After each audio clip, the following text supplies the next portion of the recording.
The following is a presentation of the Belly Up Sports Media Network. 1420 Sports Bar Podcast. 4 beers of sports talk and a whole lot more. Join host Brent Radlinsky as he bellies up to the bar and gets the conversations going that'll make you think you're sitting in your local watering hole. It's sports, beer, and shenanigans. So sit back, grab a few beers, and let's get into it.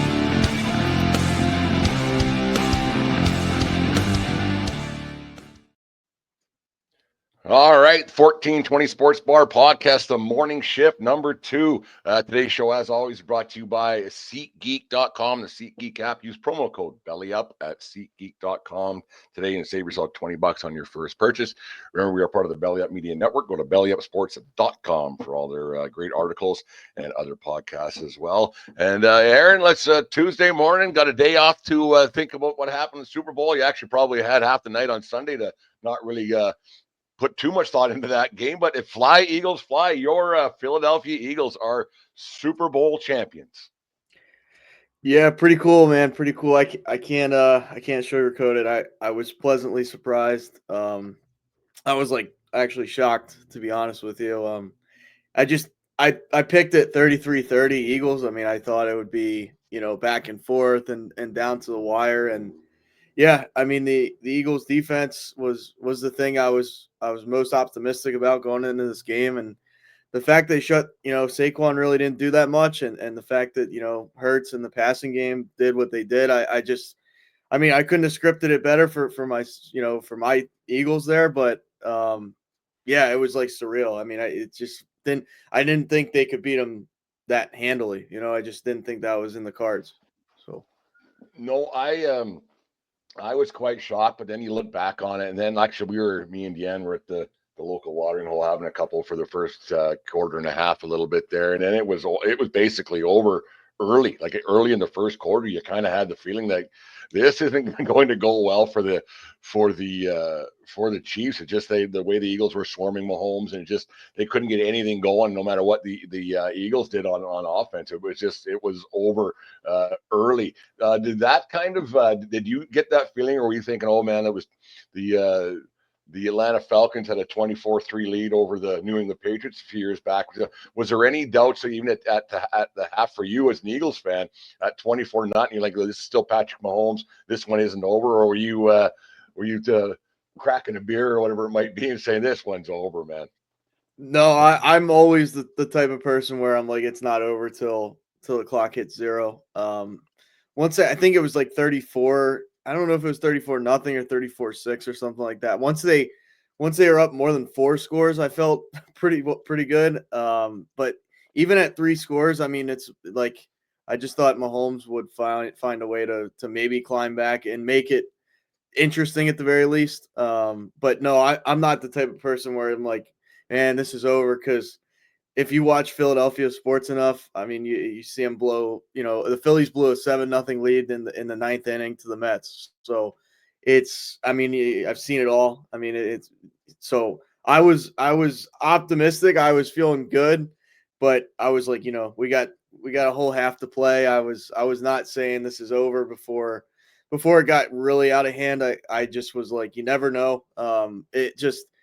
Really, the defense, if the defense wasn't, was to go away, you never know what Mahomes could do. It's just, no quarterback can have success when you're getting blitzed, or, they were only rushing four guys and he had no time to throw and things like that. But I never catch them, or I never count them before they hatch, I should say, because man, that 28-3, I'll never forget that one either. But with the Pats back in, quite a few years ago. Even 24-0, I was thinking, okay, the Chiefs are getting the ball back after the halftime show, and we'll talk about that in half a minute. But it's you start doing some math, become a mathematician in your head. And I've always said, if you got to become a mathematician at any point in your team's season or during a game, your team's probably screwed. But it's just kind of the way it is. When it was 20-24, but I go, okay, well, they let's say they get a touchdown, put up a 2-point conversion, then maybe a turnover, all since a one score game. And it never turned out that way. This was, it turns out this was, and it's not to put in kind of a wet blanket over your teams to win the Super Bowl, because when your team wins, there's a no better feeling to. Well, there's a couple, but I can't mention here on the PG show at 7:54 in the morning on a Tuesday. But you just it's kind of like, okay, well, this one's over, and it's just, yeah, like looking back, do you kind of wish that maybe, just maybe, the game was closer, or do you like, just to get a little more satisfaction, a little bit of a nail biter, or you're like, okay, it's all like, where was the fun factor for you as a fan? It was like, we're throwing high fives around, and it's like it almost felt too good to be true, which was weird. I'm not used to that feeling. It was like an uncomfortable feeling, only because I'm not used to being there emotionally with any team that I watch. So, I mean, I'll take it. Like, don't get me wrong. I'm, there's part of me that wishes, hey, it comes down to the last play or something like that. Sure. But I've been a part of so many of those that it was kind of nice to beat a team like this.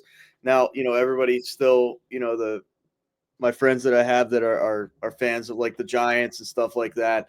They're still giving, okay, now you need to win more. Now you only have two. So now, it's always something to kind of get clowned on. But I'll take it, because I can step away and say, we beat the crap out of the best quarterback in the league. So it's like there's bragging rights involved, but from an aesthetic standpoint, like just watching the game, yeah, it had its like kind of dull moments. I thought in the second half it was kind of like a snoozer a little bit, but it's when you can dominate a team like that in the Super Bowl, I'm never going to complain about it. Just, it was a little bit, it wasn't like so many fireworks. It was one-sided. So I like to see it, but I don't love to see, it's two here. One in the hand, one in the bush. Like, it is what it is. I'm okay with it.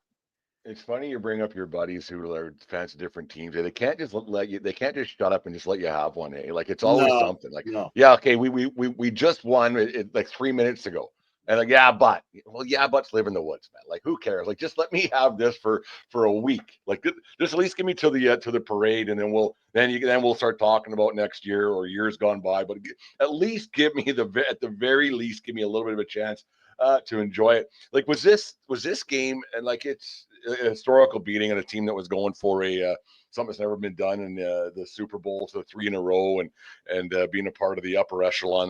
You can't take what they've done in the past on them, but this kind of puts a bit of a damper on things a little bit. And people are gonna say, well, they won, but when you get your ass kicked like this, like, people can't put that. Like, people are kind of saying, well, they have 3 and 5 or whatever it was, and you can't really take. Well, I think the opposite. When you get destroyed like this, like, you can't just keep giving. I listened to Jim's show this morning on my way to work. Fan of the Van podcast. Make sure you guys check that out, or whatever it is to get your podcast. But like, you can't just diminish the fact that the Kansas City Chiefs got their asses handed to them, and this can't be just, oh, well, it happens. It can't, like, the media and fans and everybody else can say, man, oh man, like, this was an ass kicking of historic proportions. No, absolutely. And then you go back, the other Super Bowl they lost to Brady. It kind of played out similarly, in the fact that, like, they just got annihilated at the offensive line. Like, the defensive line just ate Kansas City alive. I remember they had guys out in the O line, and that, they were banged up, and this year they were a lot more healthy in that front. But like, same thing though. They just got dismantled in that. Like, I think it was 30-9 or something like that.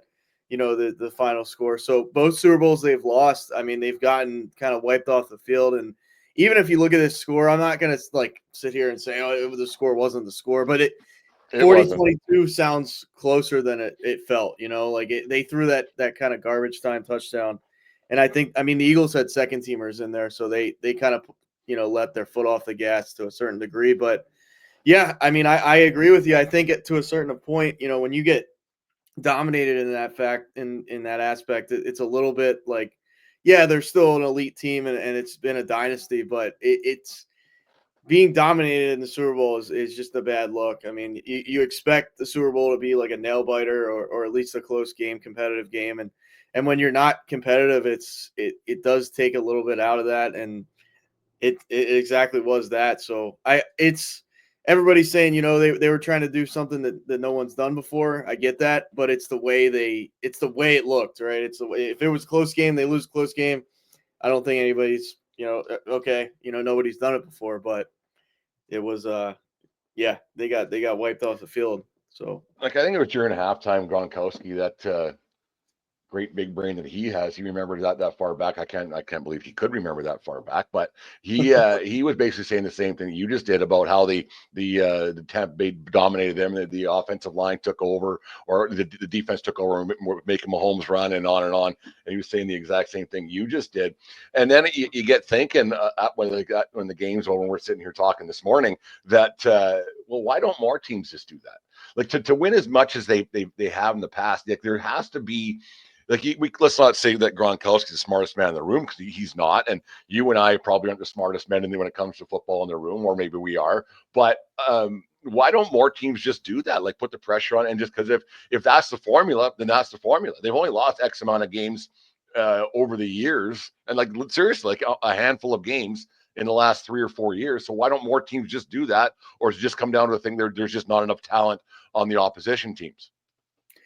Yeah, I think it's tough. I mean, you can get pressure on Mahomes and he can still do well. It's just like you have to get, enormous pressure. And that's the thing that kind of surprised me about the Eagles all year. They don't really have like big name guys on that D line other than Carter. Like, he didn't do, like, he commands so much attention that the other guys kind of get freed up, but they don't have, like, that's the thing. I coming into this year, I was like, the defensive line, I don't know, because and in the Super Bowl they only rushed 4. It's not like they were bringing massive blitzes. So the goal obviously is to get to, like, even Brady back in the day. If you could get, if you can get pressure on anybody consistently, they're gonna have a tough day at the office. And I agree with you. I mean, it's easier said than done. That's one of those things, like, you try and have it, and if you have it, you're competitive. If you don't have it, your defensive backs and linebackers, like, you're kind of leaving them out to dry to a certain degree if you don't get pressure. So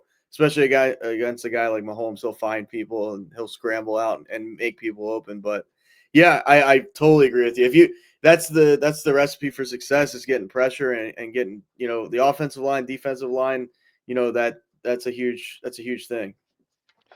Does that Super Bowl just show you that there is such a huge disparity gap in the NFL? And it's all sports. We've talked about a time or two in the past, but that there is such a huge disparity that if the Eagles can kick the living crap out of one of the greatest teams of all time, yeah, there's players that move around free agency, retire, or whatever it might be. But if the Eagles can take a team like that's on the verge of history and just dismantle them, what hope in hell do the Jacksonville Jaguars have? What hope in hell do let's throw another team out there, Chicago Bears, like, whoever you want? Like, they have absolutely zero chance of winning this year, next year, the year after. They like, zero chance. Yeah, no, it's tough. I think in the NFC it's a little bit more wide. I'm not going to say the Bears are going to do it because I don't trust the franchise, right? It's like, you look at like, they're like the Pittsburgh Pirates in baseball. Like, when are they going to figure it out? It's almost like one of those situations. They've screwed up so many things that, it's hard to trust in. I know they're bringing in a new coach from the Lions there, but it's like I think football might be a little easier than baseball, only because, you get a new coach, you get a new quarterback, like you saw what the Texans could do. But now, see, now the Texans, they go to the playoffs and lose. Like, where have they hit their ceiling already? That's the thing. It's hard to. I think the NFL, you can turn it around and make a playoff run, because how we talk about it, how many, like, 10-7 and 9-8 teams sneak in and find a way. But to, like, get to that. I mean, look how long Baltimore's been trying to do it with Lamar. Look at Buffalo knocking on the doorstep every year. I'm not saying they can't ever do it, because there were questions, can Jalen Hurts win a Super Bowl for you? So it can happen. It's just like you said. I mean, if you're talking like these bottom feeder teams, you almost have to get pretty lucky. Like, you have to hit on a coach and a quarterback, or at least one of the two, to be like okay. And then even if you're okay, like, when's the last okay team we saw, make the Super Bowl? It just doesn't really happen. The Giants used to do it, with Eli, but they had Eli, but it was like, they snuck in 9-7 and they go on a magical run. So no, I'm with you. It's tough. Like, if you're in that, I mean, I've seen the Eagles in that bottom feeder period of time, and you have to almost like pray that you hit on a quarterback. Like because if you don't have a good quarterback nowadays, you can't do much. You can't. Let's talk about that. It's funny, like Josh Allen won himself an MVP this week, and to me, the MVP awards, postseason awards, a great big bag of who gives it a toot, whatever. But he wins. What right on? Like here's a thing to put on your plaque if you don't go to Canton or whatever it might be. To me, and this is just me speaking out loud. This isn't for clickbait or anything else, but the Jalen Hurts, who just won himself Super Bowl, been to 2. Who would you rather have? A guy who's come close. It's all the quarterback's fault, but it's a quarterback driven league, like you were just saying, that if you don't have one, Hurts has one, right? And you can't take that away from him. And it's not Josh Allen's fault, but or is it Josh Allen's fault? He couldn't get the team over the hump. And so like right now, you can't, if both quarterbacks' careers were to end tomorrow for whatever reason, who's got a more decorated career? Who? And I don't think it's disputable. Right. And Lamar Jackson, same thing. It's not disputable. Yeah, you run up against a guy in the AFC, but you know what? You can say, well, I just beat that guy. So who's got a more decorated career? And this isn't for clickbait at all. This is just facts. Winning surmounts everything. You could pad stats and you could put up 50 against some bad teams in the regular season. Nobody cares. You got to go and win one, and Hurts has one. You can't take that away from him. And I think that gets lost in the Eli Manning shuffle, like you brought him up for not getting in the Hall of Fame, which he didn't have great numbers in the regular season. But you know what? You win 2. Not many guys have done that. Absolutely. It's tough because it's like the ultimate team game, and I'm not gonna say like some of these guys like. Are there guys more talented than Jalen Hurts? Absolutely. Lamar, you can make the case is more talented from especially from a running standpoint. I mean, passing, he there's questions I always kind of ask because he kind of goes away in the playoffs, and this year he puts them in position, but those 2 turnovers he had early, I mean, you look at that kind of comes back to bite him. Like it's like I never thought Hurts, like I've never been in love with Jalen Hurts from a all the way around standpoint, but he's a winner. Like that's the thing. Like the guy just wins, and you can say, oh, he's got the one of the best receiving core. He's got an amazing O line. That's not his fault though. Like that's where he's at. It's his position, right? And he has to maximize his position, just like these other guys, like Josh Allen. They have to maximize their position. It really is put up or shut up at some point because people will make oh well, Lamar doesn't have this or Josh Allen doesn't have that. I don't know what to like. I'm not even just saying this because the Eagles just won. I've been saying this like when Hurts lost, it was like, well, we didn't do enough, or he didn't do enough, or whatever. There's so much that goes into football. I think coaching and everything else. Like even the what's the environment like? Like we could look at Dallas and think, man, Dak Prescott's not a bad quarterback, but then. Is it because it's Jerry World and it's a circus that they're never going to win? Like, there's so much that goes into it, but yeah, you're exactly right. I mean, it's it's just excuses at some point because a guy finds a way to win and a guy finds a way to lose. Like look at the 49ers too. They've come close, but it's like why haven't they won? You just got to look at why not. At some point you have to look at that. So. Yeah, like I'm not blaming the Bills' woes on Josh Allen by any means, but he hasn't got it done, and that's just plain and simple, and that's not anything but him. Like you got to score 3 more points, you got to have 1 less turnover, you got to have one, and the way the Eagles were able to dismantle an all-time team, and like that game, like it was a perfect storm for the Eagles. I think like they played really well, but on the other hand, the Chiefs played historically bad. You haven't seen that team put together 4 quarters in how long total? Like if you want accumulate all the games they won this season, that bad. And then for the Eagles to get lightning in a bottle and take advantage of the opportunities they did, and that's what they did because the Chiefs were just historically bad. They wouldn't have beat the Saskatchewan Roughriders this week in the way they played. It was terrible. Like they were terrible. That was one of the worst games one of the worst Super Bowls I've ever seen play. But they were historically bad. Like for a Super Bowl team, and so was it the Eagles really good, Chiefs really bad, or a combination of the two?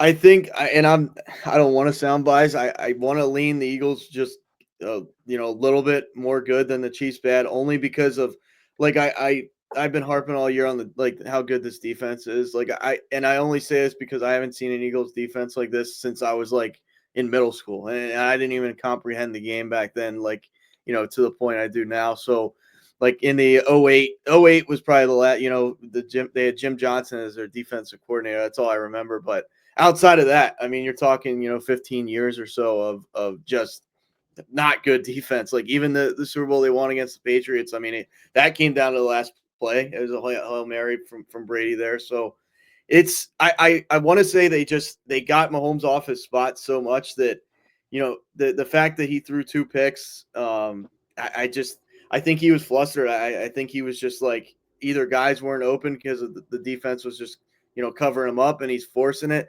I mean, that pick 6 he threw was like both of them were just bad though. I mean, I will give you that, like 100%. It's not like he forced the ball, between 2 guys. He almost like threw it to the Eagles. It was like, here you go. So yeah, I do lean the fact that the defense just was so good that Mahomes was so off his. I don't think he was prepared for that type of defense and them coming after him the way that I don't think he thought that was going to happen. But at the same rate, it triggered him to make mistakes and kind of mentally come unglued a little bit, which you don't see hardly at all. So combination, but I want to lean Eagles. But yeah, he looked uncharacteristically bad for sure. Was that game in general production value for? Look, we'll talk the halftime show. We'll get into that might as well. Like the blowout, all the stuff and the things that were happening before and after and during, and then the game was a dud. And the NFL is bigger than anything else in the world. And we can't dispute that. But does a game like that kind of go, and people who are on the fringe, because I was sitting with some people who big football fans during the regular season because they play fantasy football, right? Huge, like they don't know who wins games or nothing, but they know who, like there's a bunch of younger people at this at the local watering hole, and they were, oh yeah. It's like who's playing here? They're like, they're fantasy football people, right? So does a game like that, does it kind of push the fringe fan away because it was, for all intent, it was a dud? And or is the NFL just so big it doesn't matter? People are going to watch no matter what, or is that just goes back to my thing all the time? Is it popular because it's popular and people are going to watch no matter what? Like how many eyeballs were actually watching after halftime? Yeah, I have like a mixed crowd of friends myself. Like some are like when their team's bad, like I have a good amount of Giants fans around me, and when their team's bad, they kind of tune out. But they still watch, but they're not like so. And then I have some guys that are hey, it's football, I'm gonna watch it no matter what. I think whenever, even if it's baseball, right? If it's like for us, we're talking like a 10-1 game, it's hard to fully tune in. You're scrolling your phone, you're doing flipping whatever, something right? out. Yeah, chatting it up, drinking it up, just whatever. So I think, for the average football viewer, like casual, I think, that's a game where you're going to watch. I'm not going to say you're going to watch to the end. You probably watch till like, 5 minutes left in the fourth and whatever. Maybe even before that, because, we're talking Sunday night, back to work on Monday for most people. So yeah, it's not the best thing. That was like, as much as we've kind of talked about, superstitions and stuff like that. And maybe the game is set up a certain way to be closer. I expected it to be, closer in the third quarter just to bring more eyeballs back in. And if that makes me a crappy NFL viewer, then it does. I don't really care because I've seen so many games, especially in the regular season, where it's like teams getting the snot kicked out of them, and then boom, now it's a 7-point game out of nowhere. So, we've seen that so many times. So I think it's not great for the NFL to have a blowout in the Super Bowl. It's not often you see it either, though. So, maybe they figure, it's now it looks more unpredictable, right? Because now we had a little bit of a one-sided affair, and it's not good if every game's close, I guess, because then people start wondering how is every game close, right? But it's yeah, I mean, it's one of those things that, if you're not, even as an Eagles fan, in the fourth quarter, I was kind of like on X a lot, just kind of scrolling through. So it was, you knew it was over. So Should the NFL really like either somehow, some way have the holiday Monday? Because I mean, it wasn't too late for me. I didn't get into it by any means because I don't care a whole bunch. Just another reason to have a few beers. But should the NFL find a way to either have that game on Saturday, or should there be some kind of a law where there's a holiday on the Monday just so people have a bit of a reprieve? Because February kind of sucks anyways. Like when in January you get the post Christmas blues, and then should there just be some kind of a holiday for the first or second Sunday or Monday in February to say, you know what, you guys can sleep in. But then there's a lot of people who don't watch football. But I mean, if you could come up with some cockamamie holiday, I mean, we got Family Day next week. That was made up in my lifetime. Have a family day. Well, every day should be family day if you're a good person. But it's should the NFL think about moving that game to a Saturday night? And what would it hurt on Saturdays? I think, and it, like Canada, United States, like it's like talking about companies giving people a day off for, like, I'm not gonna say no reason, but like, giving them a day off is like, that's a nightmare, because it's like profit, profit, profit. That's all that matters, really, that these companies look at. They don't care about the average company, I should say, doesn't care about their fellow employees to a certain degree, in my opinion. So I think, yeah, that's the cold hard like truth around it. So that's the facts of it all. Them giving a holiday for like a Super Bowl, I think would be like, I'd bet my life savings that'll never, like, it won't happen in my lifetime. I'd much rather see them move it to a Saturday anyway, though, just because we talk about it. I think the Saturday, just knowing that, well, for me, I have a weird schedule. I'm off Friday, Saturday, but it's for a lot of people, with the standard weekend, it's having that extra day, right? So if you have it on a Saturday night, I mean, you like you like to say, you can get into it a lot harder on a Saturday night and not really, you know what I mean? You're not batting an eye at it, where like, and we talk about too with the college experience, like having football on Saturday, it just feels different. I even with my weird schedule, like I enjoy just sports on Saturday. Just feels better to me. I don't know what it is. Maybe it's just a mental thing, but yeah, because Sundays Sunday's not like it's Super Bowl or not. You still got to get ready for the work week, and you got to go get groceries, and you got to make sure this is ready and that's ready, and kids or whatever you might got going on. So why not just move to Saturday and make everybody happy? Like, it's just, and then Sundays you got people flying out of New Orleans or whatever, and it's just, I don't know. I just is it time that they start like talk about, because they have a pretty good role, like they're starting to mix things up a little bit as well, where they're playing these games.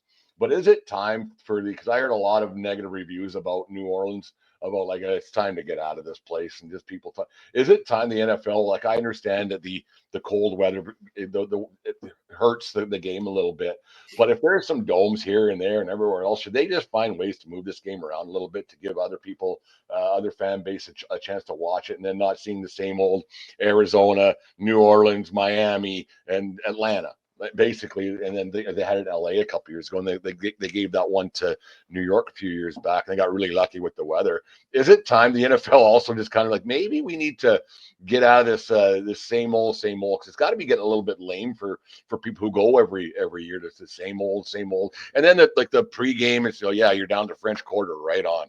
Like, you've seen it. Like, I'm 50. I've probably seen it 30 times.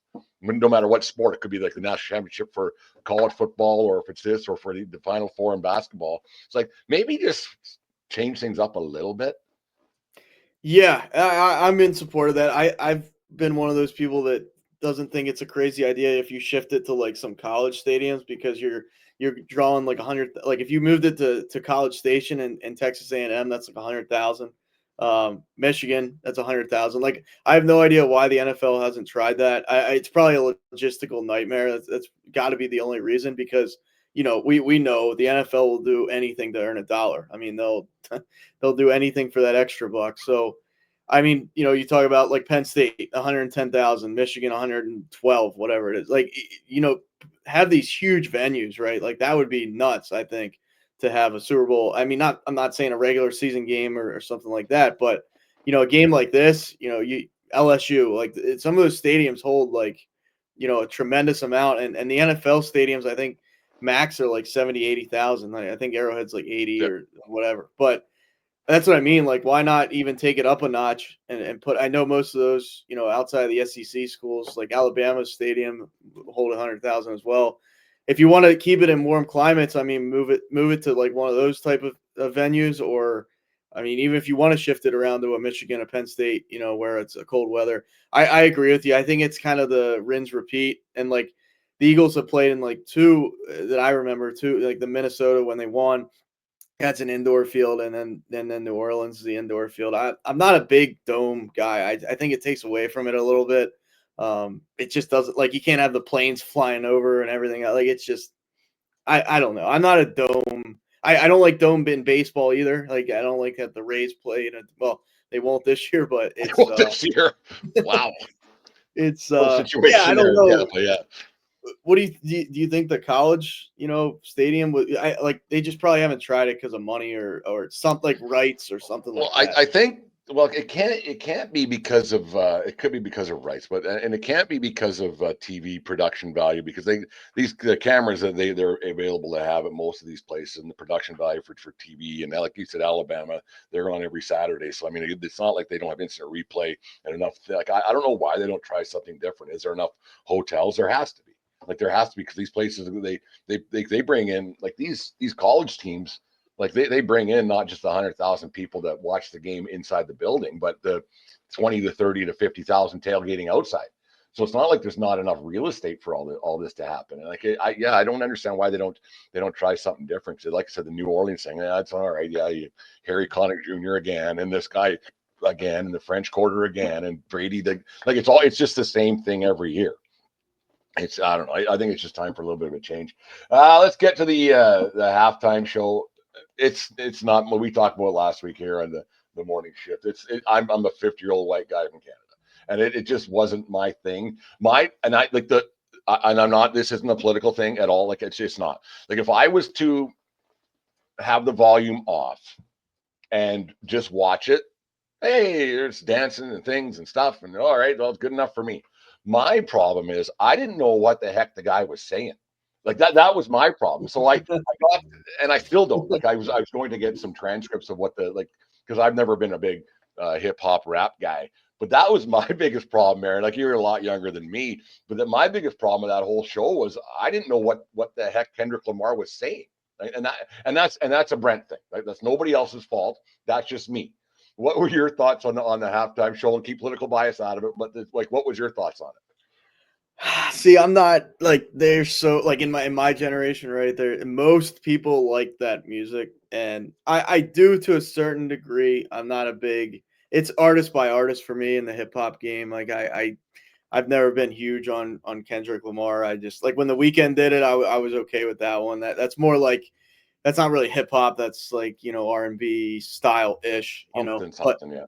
yeah, more pop ish, right? But I to be completely honest with you, the people I was, we wanted to go down to the gas station and grab a couple more and get a couple smokes there real quick just for the break. So I didn't see it in its totality. I saw, after the fact, some clips and watched it. It is what I thought it would be, as far as like it's one of those, like, if I watch it, okay. If I don't see it ever, I could care less. I think, arguably the best thing for the NFL. I know they're trying to, like, this year they'll cater to the younger people with Kendrick Lamar, and then they've had the Who and stuff like that for I think older generations and things like that. But I don't know why they just don't try like a universal like I'm not even gonna say Post Malone doesn't really cater, but something where it's like almost everybody can not have a problem with it would be better. But I'm sure they like the controversy too. They're just trying to keep people entertained. But from this year's perspective, me personally, just like how you had given your point, I could care less, honestly. I'm not a big Kendrick Lamar fan. I whatever.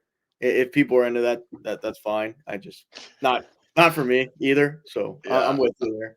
I really show my age. Like when I thought by moving closer to the television, I'd hear better. Like, I don't know how that why that would work, but I was like, "What the hell?" So I'm leaning my head. And I was walking towards the TV in the living room there. I'm like, "What the heck?"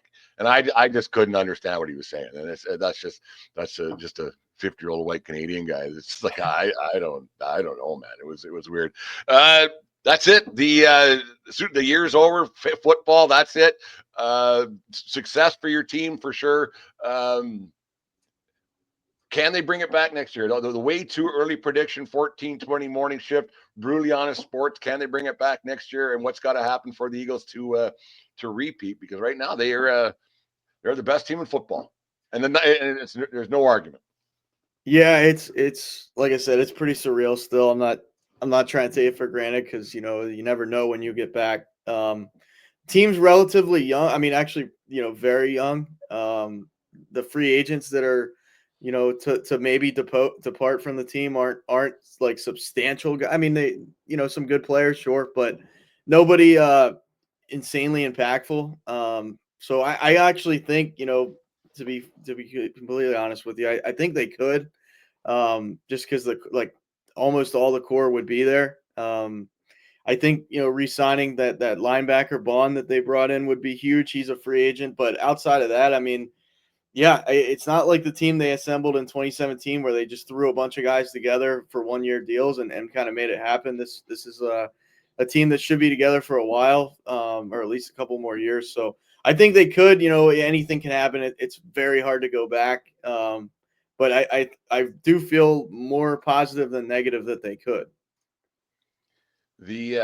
First off, like your buddies who are gearing you a little bit for the Giants, whatever, you just tell them to shut up and punch them in the face. Do it, that's how I would take care of that. But no, it's funny how like people just can't let you just have a minute here and there because it's tough. I mean, and then when you win one, and last question, then we'll get out of here. I should whatever it is I got to do today, but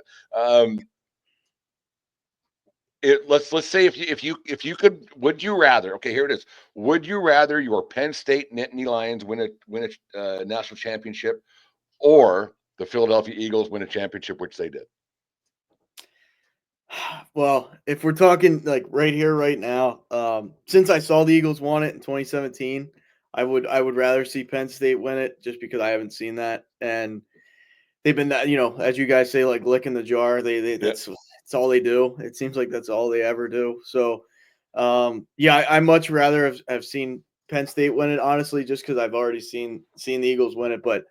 Now it's definitely like Penn State time though, because even if the Eagles like went next year and like you told me, oh, they could lose the Super Bowl, but Penn State will win the national championship. I'll take the national championship. So I'm waiting on that one still, but we'll see. Is one enough? Like how many years?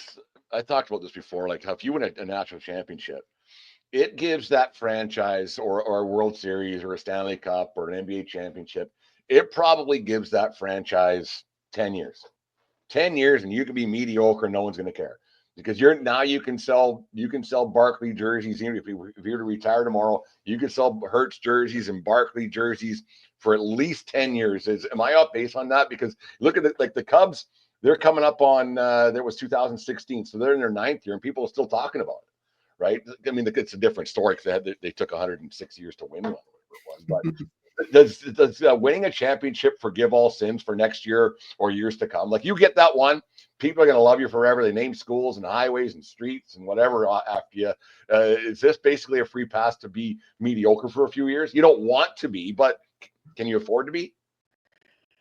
I think in most cities you could. I think even your, we'll probably start talking about your Yankees here soon in upcoming weeks there. But I think in a Pitches and town like, catches reported today. Yeah. oh, that's awesome. Yeah, that's a great thing. The like New York, right? If you're talking, and I want to say more so Yankees than like Giants and Rangers, etc. But like Yankees, I can almost compare to kind of Philadelphia. Like I think you kind of cut that in half. Like if the Eagles aren't good, or if the Yankees aren't like right on the cusp of being in a World Series or winning one in like 5 years, I think you start turning up the burners a little bit, because like cities like that, it's what have you done for me lately? Now, if the Eagles come out and go like 7-10 next year, there's going to be a lot of people, pissed off, but it won't be like, burn the city down.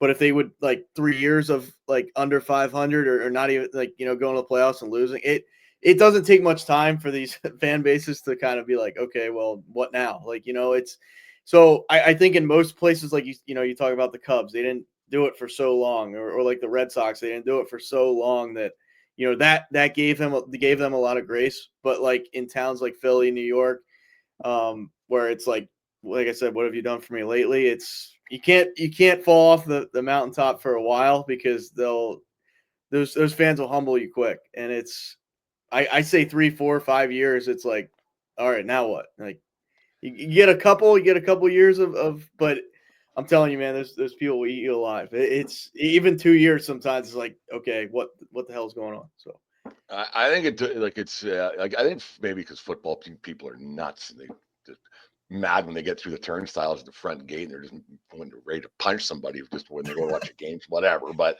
like, I guess it depends on like what sport it is. Like if you go to a baseball game, your seatmate or wherever they're there with a popcorn and a beer and the hot dog or whatever in their hand, and they're hey, how's it going today? Whereas a football fan, they come in, they're just mad about something. Like they're just looking at ruthless aggression or whatever. It's just weird. I don't know. It's crazy. No, congratulations on your team winning, Aaron. That's it's a good feeling. Do you watch the parade? Not really. Usually it's on a day I work. This time it actually I will be able to, if I'll watch it probably on YouTube at some point. It's not like I'm gonna be waiting. Okay, it's on 10 a.m. I'm there at 10 a.m. I'll catch it after the fact, and if anybody says anything crazy like they usually, somebody will, then I'll definitely see that on Twitter there. So it's not must see TV to me, but it would be cool to go. Maybe I'll find a way to go, but it's just, that's dealing with a lot for, like, you're not watching a game. That's where I'm like, whatever. I wouldn't open the front curtains if the parade went in front of my house. I whatever. I just okay, yeah. Like it's entertaining. Like it's whatever. Like it's fun. What's your take?